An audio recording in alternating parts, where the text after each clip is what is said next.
So, hello everybody. Thank you very much, Kali, for the very kind introduction. My name is Martin Schepelmann. I am the network coordinator of the Mary Skłodowska-Curie Actions doctoral network eRaDicate from the Medical University of Vienna, the Institute for Pathophysiology and Allergy Research.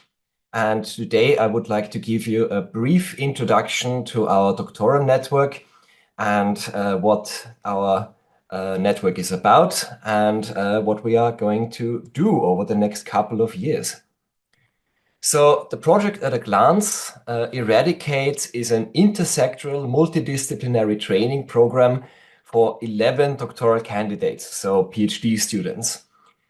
We have a very wide-spanning network of 7 academic and 1 industrial beneficiary. So the beneficiaries are those network partners that host the PhD students from 5 countries in Europe and Israel, and also the United Kingdom. And we have 14 associated partners from all over the world, from 9 countries, including Australia, for example, that provide training and secondment opportunities for our disease and are thus an integral part of the network. Our program runs for 4 years, from 2024 until the end of 2027, and we are funded by the European Union for around a grant sum of 2.5 million euros in total.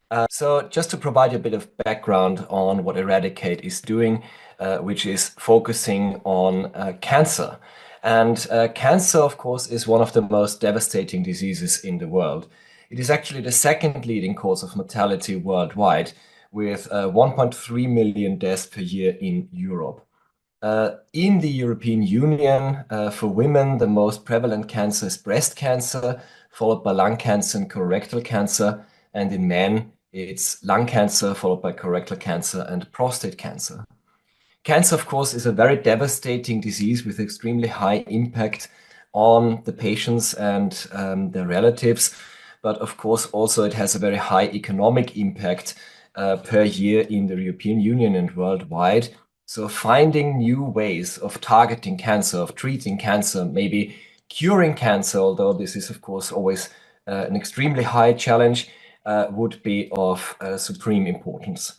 And one of the issues here are the cancer stem cells. Cancer stem cells lie at the heart of the cancer, and they kind of act as the source of cancer's relapse and metastasis. And eradicating these cancer stem cells might actually provide bona fide cures for cancer, at least we hope so. And this is what eRaDicate is focusing on. You're going to hear a lot more about cancer stem cells in the upcoming talk by Cesar Cobaleda. Thus, the aim of our eRaDicate International Multidisciplinary and Intersectoral Drug Research and Development Program is to empower 11 young scientists to become specialists in cancer and drug research and development while developing new therapies against cancer stem cell-driven relapse and metastasis. This is our main goal and the overall aim of our network. So, as an interesting note, where does the name eRaDicate actually come from? So for one, we want, of course, to eradicate cancer stem cells. We also are a research and development program, so this is why the R&D are capitalized. And we're going to tackle the eradication of cancer stem cells by developing and exploring new compounds that target 2 specific receptors in the cancer and on the cancer stem cells. These are the retinoic acid receptor and the vitamin D receptor. We have, as I mentioned, quite a lot of beneficiaries. These are, again, the partners of the network that host the PhD students. We have the Medical University of Vienna in Austria, the University of Santiago de Compostela in Spain, the Warsaw Medical University in Poland, the University of Wrocław in Poland. We have TissueGnostics as our industrial beneficiary that is also kindly hosting this webinar. So already thank you very much for that. In Vienna, of course. We have the Trinity College Dublin in Ireland, the Ben Gurion University of the Negev in Israel, the University of Warsaw in Poland, and the University of Birmingham in the United Kingdom. For our associated partners, we have quite a few of them. They are integral to our network and to our training endeavors. They provide expertise in specific technologies and methods, but also provide secondment opportunities for our students so that they can gain, for example, industrial experience during the course of the network, the course of the project. And these include Biolution from Austria, who provides knowledge about social media outreach and project management. The Karl Landsteiner Private University for Health Sciences in Krems in Austria, who provides information and knowledge about PhD training. The Queensland University of Technology, who are experts in omics. Donau Graphic, independent graphic design office, who provides expertise in graphical design and science outreach. Physiolution, who are a company in Germany who provide expertise in drug formulation. Cellvita, who are a very big chemical company in Poland, who provides secondment opportunities for our PhD students.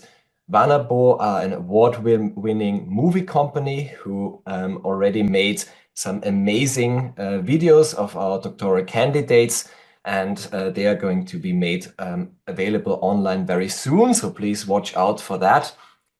We have Janssen Ireland, who are a very big pharmaceutical company who also provides secondment opportunities for our students. The Danube Private University, also in Krems in Austria, who provides information and expertise about data and image analysis and artificial intelligence. Piker Leader from Poland, who are a biotech company, who also provides secondment opportunities. The Share Tzedek Medical Center in Israel, who are a very large university hospital, who provide the clinical perspective and secondment opportunities. La Trobe University, who provides technology for tissue gnostics to work with new technology for diagnostics and for the PhD student there. And Innotiv, who are a company specialized in vivo models, who will also provide expertise and secondment opportunities for our students. And the important thing to note here is that we really are a big network. So these are all of our DCs, so our PhD students, and they work extremely closely together. So they are really integrated within each other. All of these projects work together. So you see that some of them work a lot with specific others, but all of them are networked together. The associated partners, some specifically, are directly integrated into their projects as well. And all of this makes us work really together as a consortium, and the sum is definitely bigger than the individual parts. I especially want to mention that we also have a very, very prominent scientific advisory board, which consists of Professor Antonio Mourinho, from the University of Santiago de Compostela, a specialist in steroid chemistry, Professor Susanne Turner from the University of Cambridge, who is a specialist in cancer and also leads one of these networks of her own, and thus provides also there a very important advice. Professor Jyotsna Batra from the Queensland University of Technology in Australia, who is a specialist in omics and provides very important insight into these topics. And of course, Professor Cesar Cobaleda from the, I hope I pronounced it correctly, Centro de Biología Molecular Severo Ochoa in Madrid, who is an absolute specialist in cancer stem cells, and who you're going to hear about from in the second part of this seminar. I just want to really highlight that our doctoral network is not only about the science, but 50% of it, I would say, is about the training of the doctoral candidates. This is an integral part of this network and of this consortium is that we want to provide a broad training experience for our PhD student that goes way beyond of what could be offered just by the individual PhD programs on their own. So this is one of the main goals of these EU-funded networks, is to have as broad perspective and as impactful training program as possible for the PhD students. These follow the 7 principles of innovative doctoral training by the European Union. This is research excellence, attractive institutional environments, interdisciplinary training options, exposure of the doctoral candidates to industry and other employment sectors, international networking, transferable skills, and quality assurance. And we hope to be able to provide all of this through our training program. This is split into 2 parts. The PhD students receive local training through the university's PhD program, and of course working on the research within their own projects, but also the eRaDicate training program, which also considers the Mary Skłodowska Career Actions Green Charter. So this is about sustainability. We have an online training component. These are, for example, journal clubs, and one of the schools that we provide for the PhD students is online. We have on-site training, which is the schools 1, 3, and 4, as well as annual meetings, which are very focused, 3-day, as it were, workshops, where the students are receiving lectures and have to give presentations and do interactive training sessions. And of course, we have secondments, where the students go to the associated partners or other beneficiaries to learn new techniques, be exposed to industry, find other possibilities for career, etc. All of this should hopefully lead to them being trained in transferable skills like career assessment, presentations, design, communication, all of these, but also, of course, research skills like the scientific background of cancer and cancer stem cells, drug development, etc., all different kinds of methods, different new cutting-edge technologies available at the different sites, statistics, bioinformatics, etc., etc.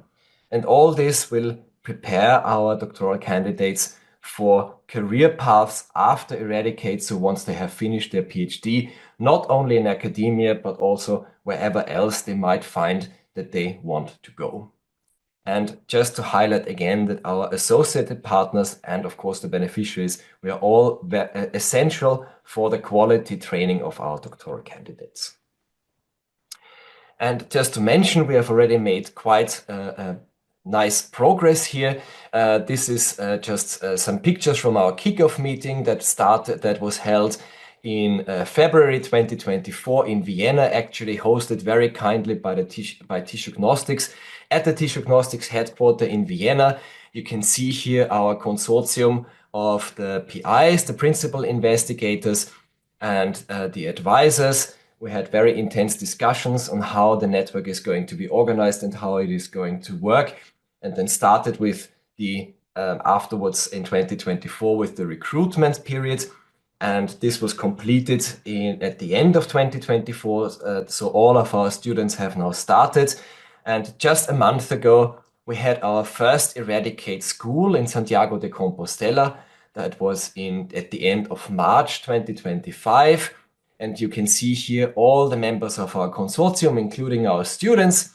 And we had a lot of, pardon me, a lot of interesting and exciting lectures and workshops on very different topics. So this is just one representation here, but of course also some social aspect that our students were able to get to know each other in person, and of course also with the PIs. And we were up to a very good start here, and we're already looking forward to the next online school that will be held at the end of September. Always keep a lookout at our website. You're going to see the link to that a bit later. For updates on these, we're going to post regular updates. I just want to especially highlight our collaboration with Tissue-Gnostics, who so kindly host this webinar. Tissue-Gnostics is an integral partner in eRaDicate, where they are a beneficiary and the workplace for one of the PhD students. who is working on cutting-edge image analysis algorithm development. Rupert Ecker, the CEO of Tissue-Gnostics, is the leader of the communication work package of eRaDicate. Tissue-Gnostics also provides the network with software, with training, and with secondment opportunities for industry exposure. And they kindly, as I already mentioned, hosted the kickoff meeting, which was a really fantastic event. Maybe also to mention that we personally, so our research group and also others at our institute, have a very long-standing collaboration with Tissue-Gnostics for over 15 years. So I personally started working with TissueFax, I think 2.0 in something like 2010. And since then, the technology has evolved amazingly, and it is fantastic what it can do now. Our institute is actually one of 3, if I'm not mistaken, centers of excellence for Tissue-Gnostics. And that means that we have used this technology for quite a while. And Tissue-Gnostics also has been a beneficiary in the previous network, doctoral network. They were then called ITN, not doctoral network, but International Training Network, coordinated by our institute. And through this long-standing collaboration, we always have access to the newest software. We do a lot of personal exchange. There are collaborative projects with Tissue-Gnostics going on, theses that are done in collaboration. So thank you very much for all of the long collaboration and friendship that Tissue-Gnostics has provided for us. So with this, I'm already done with my short introduction to eRaDicate. I just want to thank the whole eRaDicate consortium for all of the efforts of bringing this to such great fruition. Of course, thank you to the European Union and the Mary Sklodowska-Curie Actions for funding our project. And of course, to Rupert Ecker and the whole Tissue-Gnostics team for their collaboration. And up next, this is probably the thing that you're really here for, is going to be an absolutely amazing talk by Professor Cesar Cobaleda about cancer stem cells. He held this talk as part of our first eRaDicate school in Santiago de Compostela to great acclaim, and you can really look forward to hearing this talk. So with this, I thank you for your attention. If you want to know more about eRaDicate, please visit our website under www.eradicate-project.eu or just scan the QR code that is displayed here on the right side. Thank you. Okay, well, thank you very much for your kind introduction, Martin. As Martin mentioned, my name is Cesar Cobaleda. I am a scientist of the Centro de Biología Molecular Severo Ochoa in Madrid, and I have the pleasure and the honor of being in the Scientific Advisory Board of eRaDicate, and I have been invited to give this talk by Martin and Rupert Ecker from Tissue-Gnostics. And I am very glad to have this opportunity. So before I start, I want to make just two quick two notes to the audience. First is that this talk is addressed at young, early stage PhD students, young researchers that are starting in the field of cancer stem cells, but in general in research. So please don't expect a very data-heavy presentation, because it's going to be mostly about the philosophy and the history behind the different concepts and how the things have evolved that have allowed us to be where we are now in terms of research in the field of cancer stem cells. And also, again, to insist that this presentation is aimed at professionals, not at patients, because sometimes the data and the statistics on cancer can be rather raw and have to cope with. But having said that, as I said, this was aimed at very young PhD students. And then my first advice is actually not mine, it is from Buddha, is that you must believe nothing, no matter where you read it or who said it, no matter if I have said it, unless it agrees with your own reason and your own common sense. So as young scientists, I think the most helpful thing that you should do is to doubt. You are going to be taught things, but then you have to be able of discriminating which ones of the things that you taught maybe are not solid enough, and you have to be able of thinking outside of the box and trying to be creative. And of course, you have to accept some of the basic knowledge, but you always have to have a very healthy, doubtful mind, which I think is very important because, as you can see, if you look back in history, nowadays we believe that all the things that we know in science are the truth and are very solid and are very proven. But the fact is that if you look back in history, then you realize how often scientists believed to be absolutely right just to turn out to be 200 years later proven wrong. So I think that the future will look at our science today in a very similar way to what we look, the way we look at the alchemists from hundreds of years ago. Like, how could they be so wrong? How could they gather data that were so accurate but still place this data in the wrong way, in the wrong manner, to find the wrong explanation? Because, you know, the alchemists were trying to find the philosopher's stone to convert materials, mainly lead, into gold. And for that, they were very, very, very wrong, but still, they got many things right while being wrong. They found distillation, they found the extraction and purification of many metals, production of very important acids, improved many laboratory equipment, they invented gunpowder. And the funniest one from my point of view is how Henning Brand in 1669 discovered, trying to find the philosopher's stone from urine, discovered phosphorus. So the idea behind this slide is that you have to focus in trying to get your part of the job right. For you, your part of the job is the most important thing.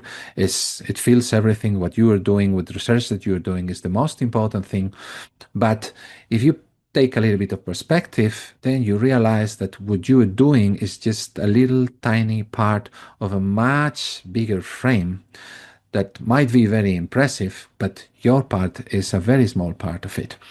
And you never know if you are working to try to put your data into the right piece or in the wrong piece. Because the fact is that it doesn't matter what is the global picture.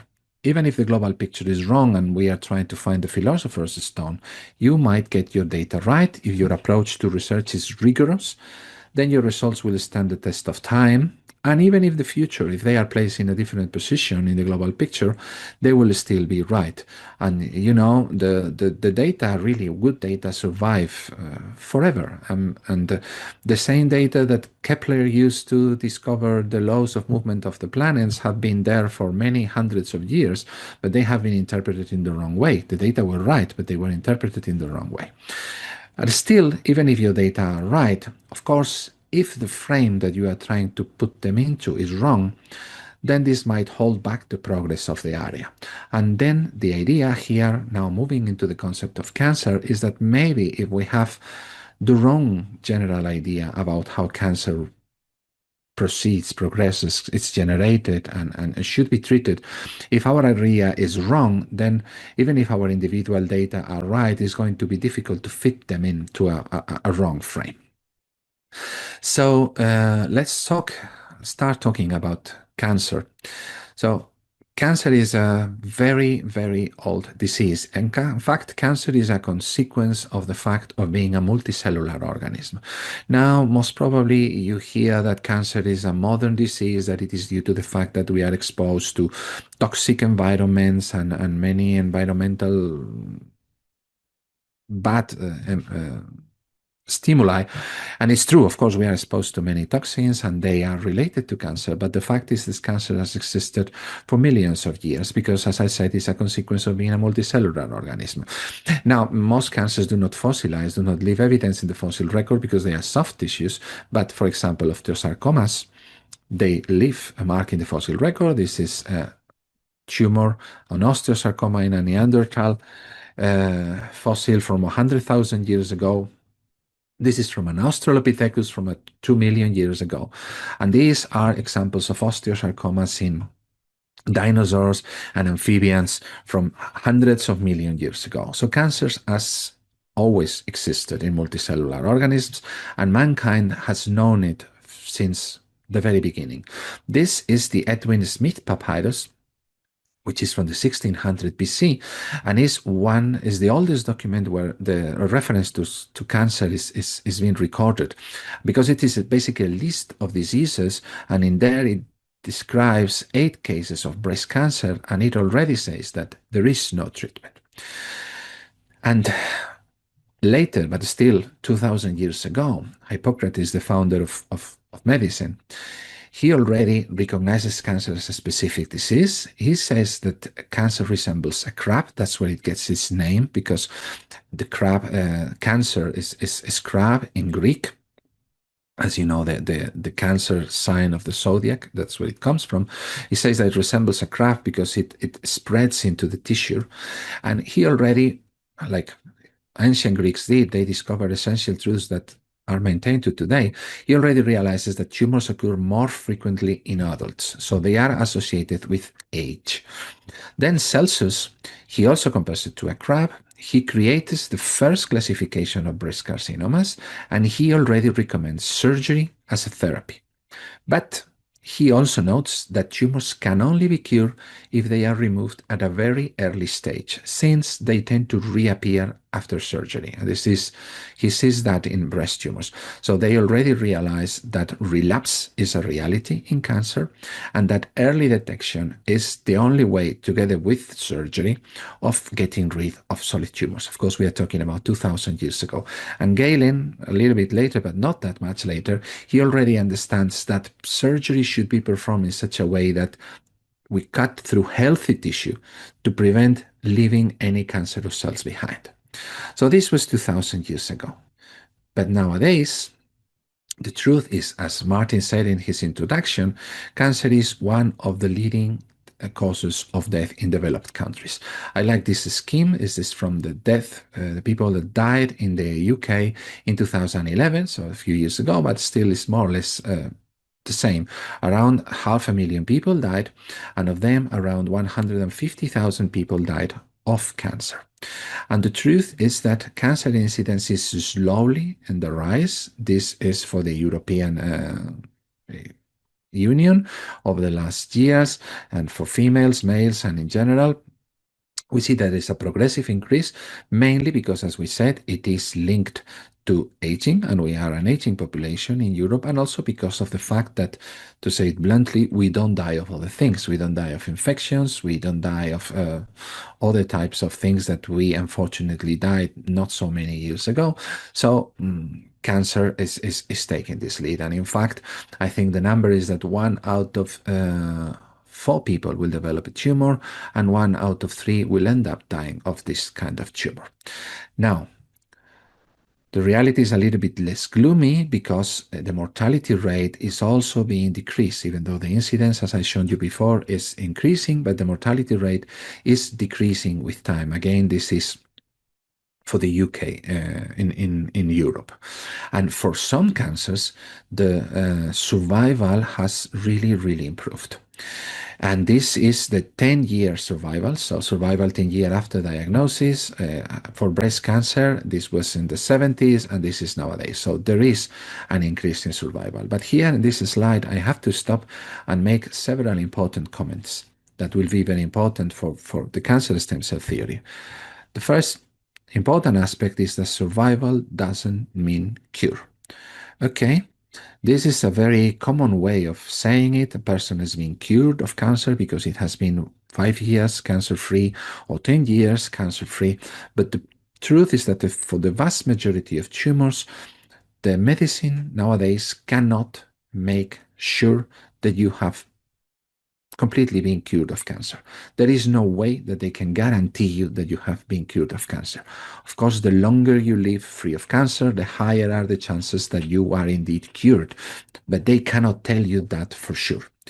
Another important aspect is that for many of these people, some people indeed have being cured and they do not have, they will not relapse. But many people in this statistic have already relapsed and they suffer from cancer, and they are being treated with new technologies that maintain them alive and maintain them with a good quality of life, specific radiotherapy, directed radiotherapy, specific surgery to remove specific metastases. But the patients are not cured. They are alive, which of course is great, but they are not cured. And this is talking about breast cancer, which is one of the best in terms of early diagnosis and survival nowadays. But if we move to other cancers like lung cancer, the prognosis is very poor. And for pancreatic cancer, that you know is a very severe form of cancer, then the prognosis is even worse. So, summarizing, this is an old slide. This is from 2004 from an article about cancer in the journal and the magazine Fortune. The difference is that patients with localized disease at diagnosis have a much better 5 survival rate, which again doesn't mean cure, especially for prostate, breast, and colorectal cancer, not so much for lung. But patients with distant metastasis, patients in which the cancer has spread at some point out of the primary site when they are diagnosed, they have still a very, very bad prognosis. So, making a summary about the current way that cancer is treated is, of course, very schematic. There might be preclinical detection. So now early detection programs are working very, very well. And that's another of the reasons why survival has increased for some types of cancer, because we make the diagnosis much earlier. So then, of course, first, there is a higher chance of cure. Yes, that. But also, since the diagnosis is much earlier, the time that it spans until this person eventually dies of the tumor, it's also longer. It doesn't mean that we always can cure it just because we have detected it. So when the person presents with clinical symptoms, they are going to be treated mainly with surgery or radiotherapy and or chemotherapy, which includes all the types of modern immunotherapies. And this might lead to no response, in which case, of course, we have to go back and try to find another approach, but then there might be clinical remission.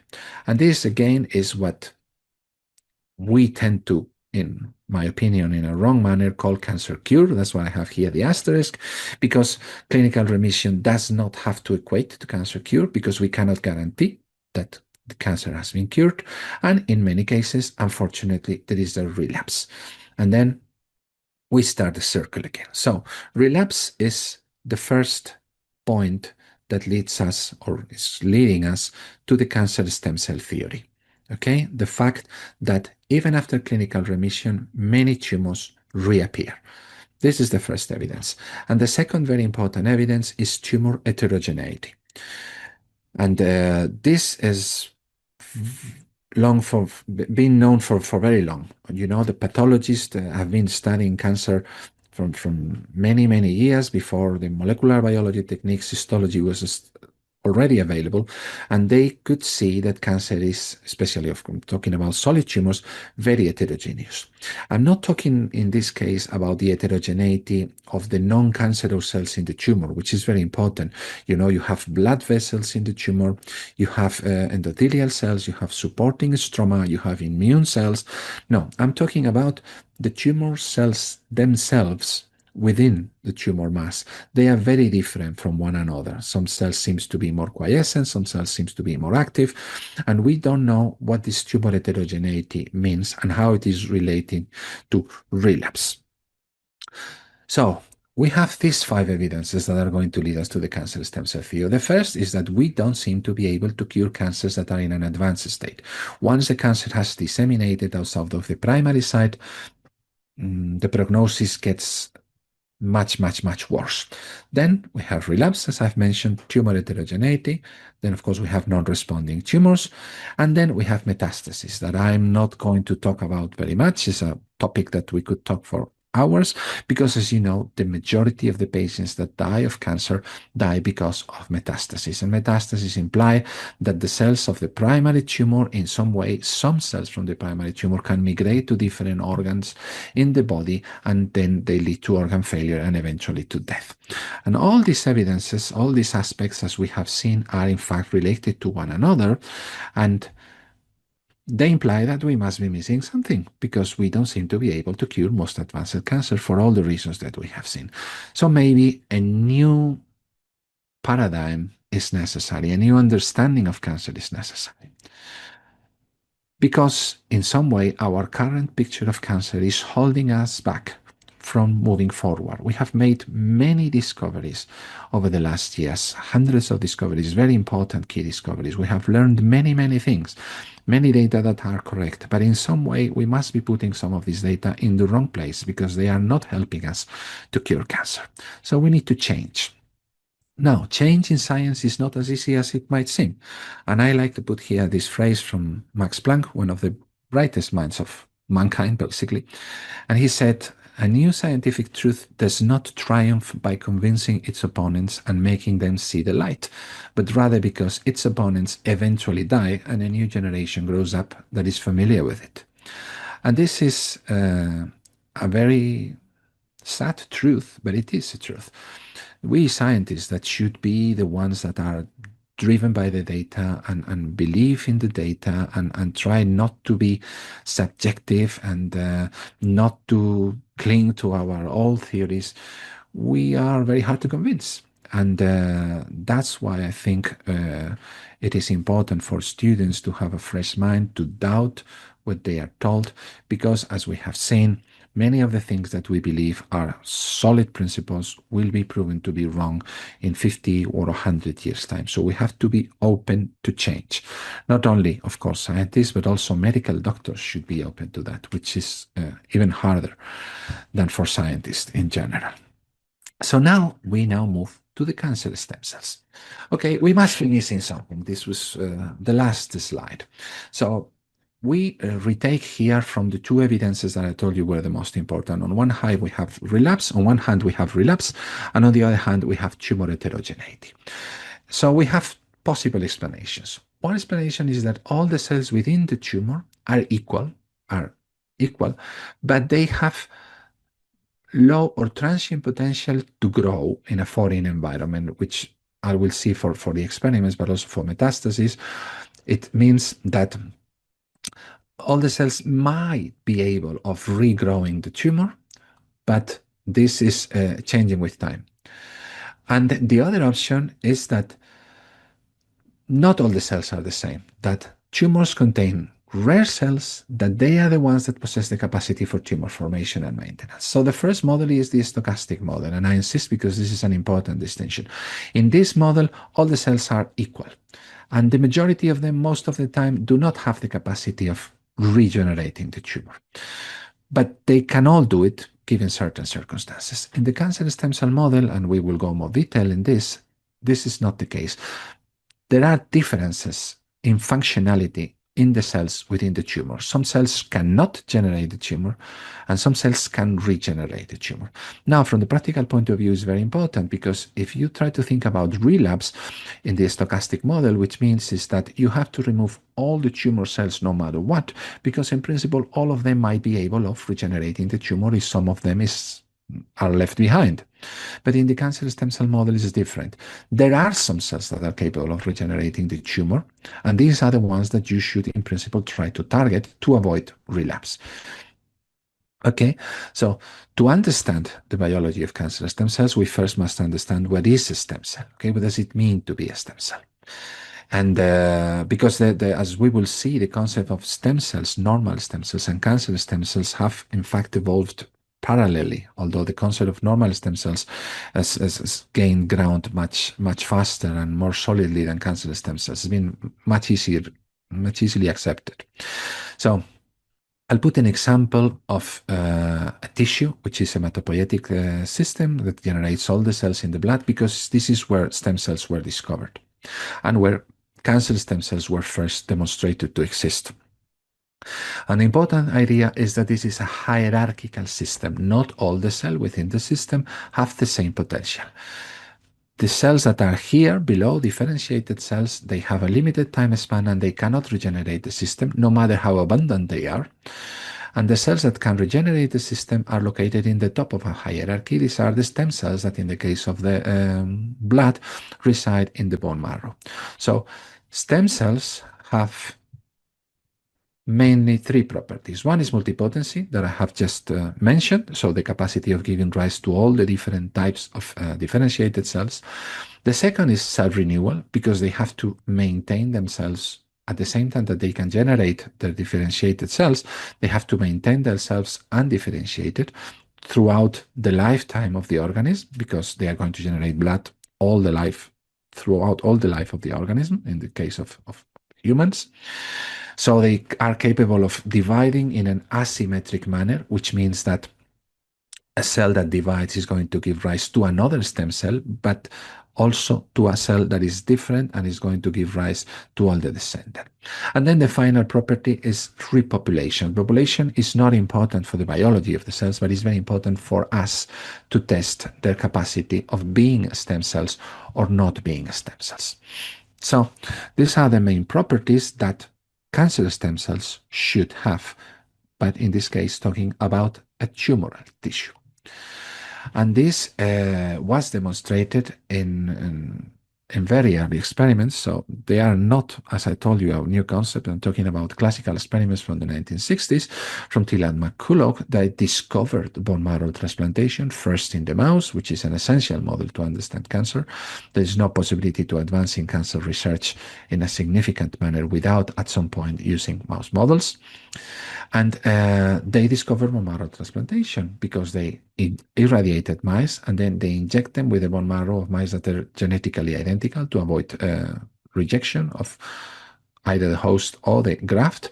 And then they saw that after a few days, the cells had engrafted in the case of the spleen, and they were capable of recapitulating the whole hematopoietic system. So there were cells in the hematopoietic system that were capable of giving rise to all the different cells in the system, and we could evaluate the number of these cells, the presence and their number. And this was immediately realized that this could be fruitfully applied to the examination of malignant tissue. Because as I told you, it was long from many years before that tumors were heterogeneous, and scientists wondered what does this heterogeneity means.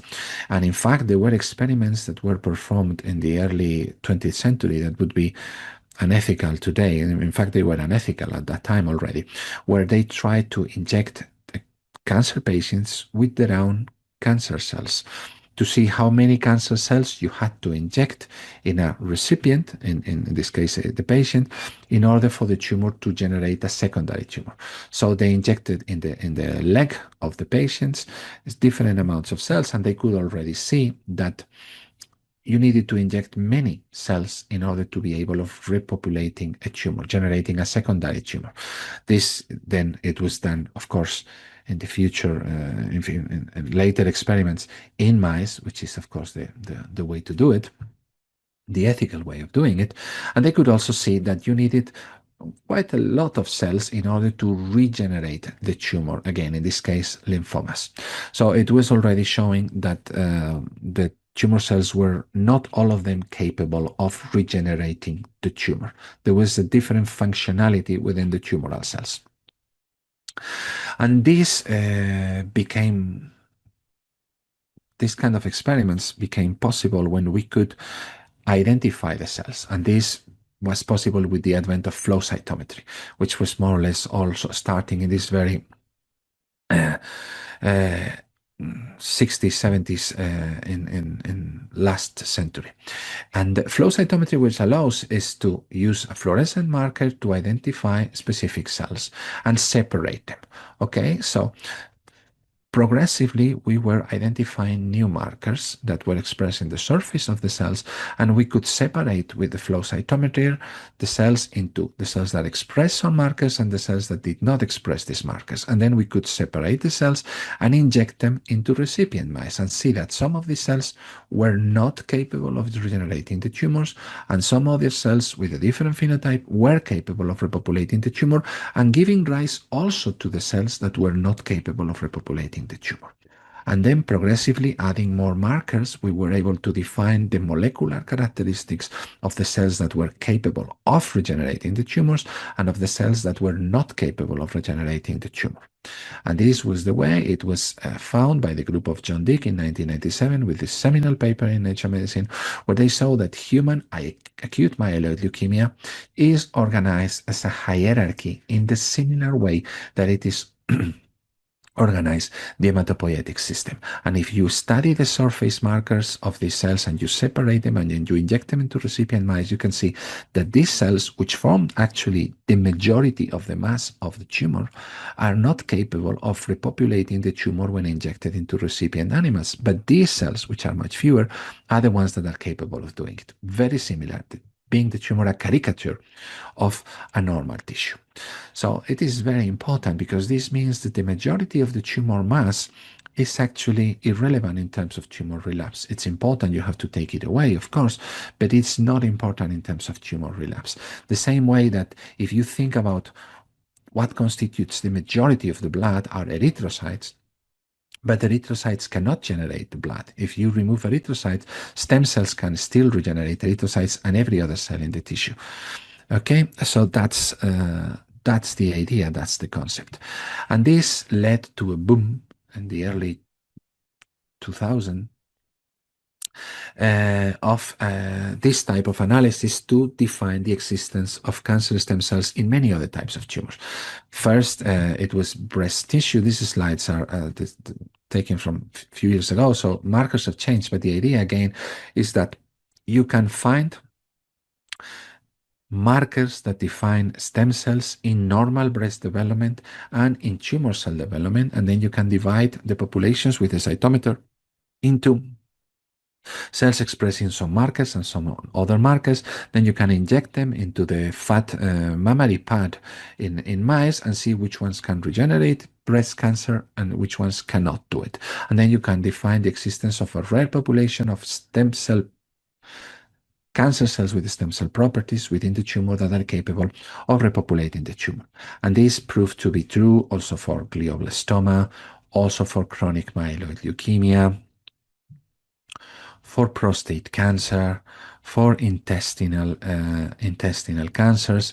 So this proved that in fact tumors were heterogeneous, not only morphologically but also functionally. The tumors were organized in a hierarchical manner in such a way that some cells were capable of regenerating all the cells in the tumors, and some others were more differentiated and couldn't do it.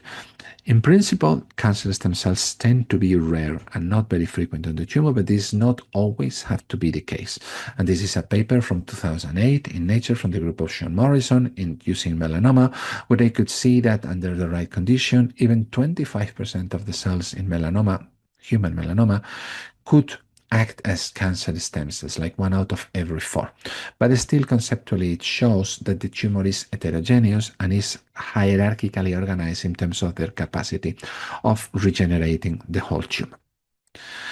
Now we have improved this method that I have told you before to show with more detail, with many different technologies, the reality of cancer stem cells, because now you can label the cancer stem cells genetically by other means and show that with time these cells are the ones that are capable of clonally expand and regenerate the tumor, and you can even in some way lineage ablate them, kill them, okay, in a genetical way, mark them with something that makes them easy to kill them, and then you can see that when you kill cancer stem cells, eventually the tumor will regress because the differentiated cells are not capable of repopulating the tumor.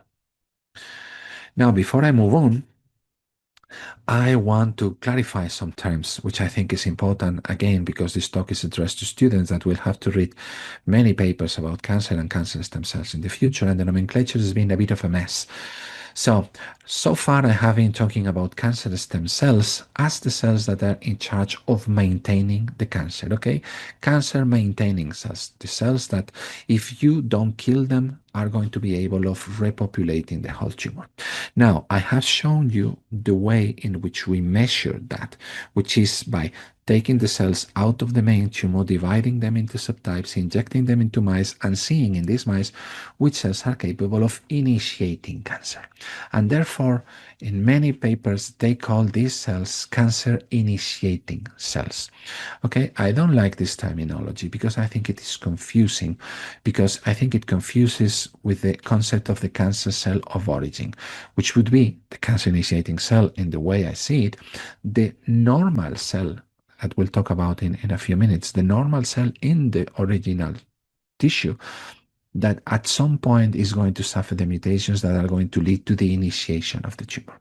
But still, because of the technological approach that I have just mentioned, we use to study cancer cells, then it's very common to hear talking about cancer initiating cells or leukemia initiating cells or LICs when they are talking about cells that in fact what they do is initiate the tumor in recipient mice because they are the cells that were in charge of maintaining the original tumor that they were taken from. Okay, so this is an important distinction. So when you read a paper in the future, just try first to figure out what they are talking about when they talk about cancer initiating cells. They are talking about the cells of origin that give rise to the tumor in the first instance, or they are talking about the cancer maintaining cells that you can see through a repopulation assay. But in any case, it is very clear that cancer stem cells exist and they are very important. They are here to stay. But this does not necessarily mean that they have always to be the solution. Okay, cancer is a very heterogeneous disease. They have 200 types of cancers, and every individual cancer is very different in their mutations and the secondary mutations and the response to therapy. But it is important to understand that in the past, there were also discoveries that were thought to be definitive, and they weren't. So the first is radiotherapy. And then it was predicted that the energy wave from radiation will kill cancerous tumors. And no mistake, radiation therapy is incredibly useful, and many people have been cured of cancer by using radiation therapy. But still, it doesn't mean that it's the definitive solution that is going to cure everything, because it wasn't. The same happened to interferon, which works through the induction of the immune system and a response against foreign entities, and it is used, but again, it's not as useful at the end as it was supposed to be. It's not definitive, a definitive solution. The same happened with interleukin-2. The same happened with endostatin, because it blocks angiogenesis, because of course solid tumors need to generate new blood vessels to get the nutrients. And then it was thought that if you kill this possibility, then the tumors will regress and die. And they work at some point, to some extent, sorry, but they are not definitive. Or the same happens with targeted therapy, which is at that time Gleevec or imatinib was the poster child of targeted therapy that was incredibly effective in maintaining patients alive, survive, but it doesn't cure cancer. Okay, so cancer stem cells, again, most probably are not going to be the solution to everything, but certainly they will have to be taken into account, and they will be part of the solution. And this is amazing that we're saying this in 2025, which is basically 25 years after cancer stem cells were discovered. And there's still a lot of reluctance, especially in the medical community, to accept them and to put into practice approaches that would mainly be addressed at targeting cancer stem cells. Now, for this next part of my talk, I'm going to talk about the origin of cancer stem cells, because we need to understand how they appear in order to understand the biology, in order to try to treat them. So I'm going to talk about, as I mentioned before, what I call the cancer cell of origin, which would be the normal cell in the tissue that eventually is going to be mutated, changed, altered in some way to give rise to the tumor. Okay, so we have a normal tissue with a normal intermediate cells and terminally differentiating cells, like the ones that I mentioned before for the blood system. And in some way, from this tissue, we are going to end up having a tumor, okay?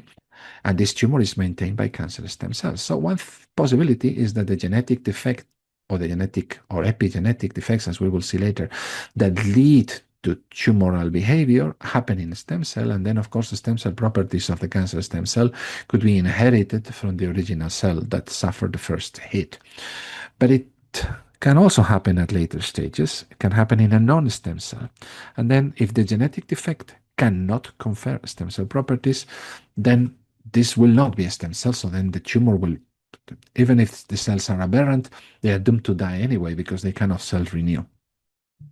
But it can also happen that the genetic defect can in fact confer stem cell properties, as we will see. And then we have the combination that is necessary to create a cell that can self-renew and at the same time generate a tumor. And here is where it comes the concept of tumor reprogramming that has to be with epigenetics and the capacity of changing the fate of cells. It is very commonly considered, especially in the medical community, that the phenotype of the tumor, that would be the tumoral cells, is a reflection of the phenotype of the cell that suffers the primary oncogenic lesion. What does it mean? It means that if you had a B cell tumor, it's because it originated in a B cell. If you have a T cell tumor, it's because it originated in a T cell. Now that's a possibility, okay?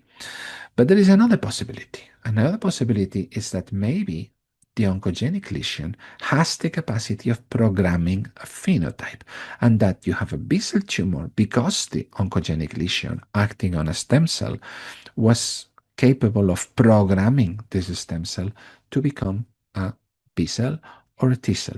And this is not something like a weird idea. I mean, this is what happens in normal development. So if you're going to generate erythrocytes, red blood cells, you need erythropoietin. But you need erythropoietin acting on the progenitors. The progenitors are going to see the erythropoietin and they are going to be programmed to become erythrocytes. And they don't need the erythropoietin anymore, sorry, because they have already been programmed. Or the same happens with interleukin 7 for the differentiation of lymphocytes. It acts on progenitors and programs them in the way of becoming lymphocytes. They don't need IL-7 afterwards. And this has to do with the epigenetics and the capacity of the cells to develop through the gene expression program. This epigenetic was coined by Conrad Waddington in the 50s, okay, so we're talking about quite some years ago. And he called this a landscape because he imagined that the cells, while they differentiate, they choose different pathways according to the least energy, like a ball rolling down a landscape. Nowadays, we know that we have ways in the laboratory of changing this, making the cells ascend this landscape, or we can change their fates in different ways. And we do this because we change the genes. This is again another image from Waddington's book. These are the genes that are pulling the strings under the landscape and they're giving the shape of the landscape. Nowadays, there are ways of just doing gene regulatory networks, mathematical analysis. You can get a developmental landscape that shows that the cells follow a path that is determined by the expression of the genes that are present in the cells. Why do I show you this? Well, because normal development will progress again through this kind of pathway of development with these channels. But what might happen in cancer is that this avenue that is closed in normal development, a mutation just opens it, and then the cells are launched through this valley that in normal conditions would be closed. And once they are launched through this valley, they don't need anything else. The gravity, in this case, the genetic predisposition that has been opened through this mutation, will allow the cells to go through premalignancy and then through cancer development. So this is a bit of data from our lab, because we have been working in understanding how this happens. Now, this is very difficult to do with human samples, because in the human patients, if you have a mutation and you have a tumor, all the cells in the tumor carry these mutations because they are descendant, they are clonally descendant. So it's very difficult to know if this mutation still playing a role because it is present there, but you don't know if it is what is called a driver that is necessary all the time, or it's a passenger that is just there because it was there at the beginning.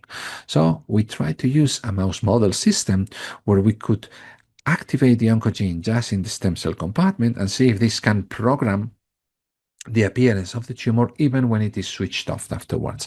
Would be the same experimental concept that I have just described you. You open a new avenue and then you don't need anymore this initiating lesion.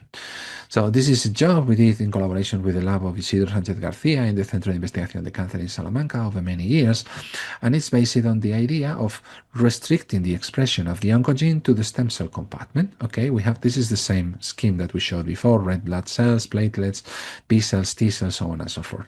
So if we take oncogenes that are associated with human hematopoietic tumors and we express them just in the stem cell compartment, are these oncogenes going to be able to reprogram the fate of the plastic cells and make them convert into specific tumors of a specific phenotype? So that's the idea. We take a human cancer genetic defect, we target it to the stem cell compartment by using the SCA1 promoter, which is expressed mainly in stem cells and progenitors, and we see what they can do. And to make a long story short, just showing some examples, if you take the human oncogene that is responsible for chronic myelogenous leukemia, which is BCR-ABL P210, this mouse model expressing this oncogene in the stem cell cells in the hematopoietic system will develop the same human disease, chronic myelogenous leukemia. If in the very same system you just remove this oncogene and you put an oncogene that in humans is responsible of a different hematopoietic cancer, which is multiple myeloma, in this case the oncogene is MAFB, then it turns out that the oncogene can reprogram stem cells and lead to the development of multiple myeloma, which is actually a disease of very differentiated tumor cells. So the whole hematopoietic system differentiates normally, but in some way it has been programmed that in such a way that it will give rise to this differentiated cell tumor with time. The same happens with multiple lymphoma. With the MALT1 oncogene in the SCA1 promoter in mouse, they will develop multiple lymphomas, or with one of the oncogenes responsible for diffuse large B-cell lymphomas in humans, BCL6. If you introduce it in such a way that is going to be only expressed in the progenitors, still the mice will develop diffuse large B-cell-like lymphomas. Which means that indeed, if you restrict the expression of the oncogene to the very early compartment, still it makes some kind of epigenetic programming, some marking of the gene expression that should happen in the future that allows the future appearance of the tumor. This has in fact been also proven in other systems, and I like to put this paper, which is from last year from the group of Giacomo Cavalli. I think it's an amazing paper in Nature, where they show in Drosophila that a transient alteration of the epigenetic components induces an epigenetic change that leads to cancer. Without any specific mutation, it makes a change in the expression profiles and in the signaling pathways that will lead, even when you switch it off afterwards, that will make a mark that will lead to the appearance of a tumor in a completely different model system, which in this case is Drosophila, therefore proving the idea of cancer reprogramming. Now, I'm just in the last slides of my talk, but I want to introduce some elements of doubt in all of what I have told you before, because if we have doubt of all the theories that came before the cancer stem cell theory, why are we not going to also doubt the cancer stem cell theory or introduce some noise into it just to realize that there are no absolutes in biology, in general in science, but certainly not in biology. There are so many elements that one has to take into account. One element that we know nowadays is the developmental plasticity. Okay, what does developmental plasticity mean? Here I have chosen a different system, which is the microvilli of phylus of the intestine. Okay, small intestine, where you have the stem cells, which are characterized by the expression of the GR5 intestinal stem cells, and these stem cells, in the normal conditions, as you see here, are they capable of cell renewal, and they are going to generate these transit amplifying cells, which are here. They are going to grow in this direction from the bottom of the villi, and then they are going to generate the differentiated cell types, which in this case are enterocytes, panel cells, goblet cells, and tuft cells. Now, In normal conditions, this is an irreversible process. It goes down a hill like we have seen in the Wellington landscape. But it has been found that if there is damage at the stem cell level, this might lead to a de-differentiation of more differentiated cells that are in some way capable of going back and convert again in stem cells, because the system has detected that the stem cells were damaged. So now this introduces an element of doubt in our model. And if you can see at the beginning, I talked to you about the stochastic theory and the cancer stem cell theory, but here we can see that sometimes things may be a little bit blurry, because now we have the possibility that cells might change their fate and they might go back and forth between a non-stem cell condition and a stem cell condition in normal developmental pathways, as we have seen in the intestine. But this might also very well be happening, and it's been shown to happen in some cancer stem cells and differentiated stem cells in different types of tumors. So this introduces another element of complexity in our attempts to try and kill cancer stem cells. And another important aspect to take into account is the niche. Okay, what does a niche mean? Well, normal stem cells reside in a niche. I mean, normal stem cells are very important for the organism because they are the ones that are going to be responsible for replenishing their system from if you live to 100-year-old, they are going to be replenishing your blood, and they're going to be replenishing the intestinal epithelium, your hair.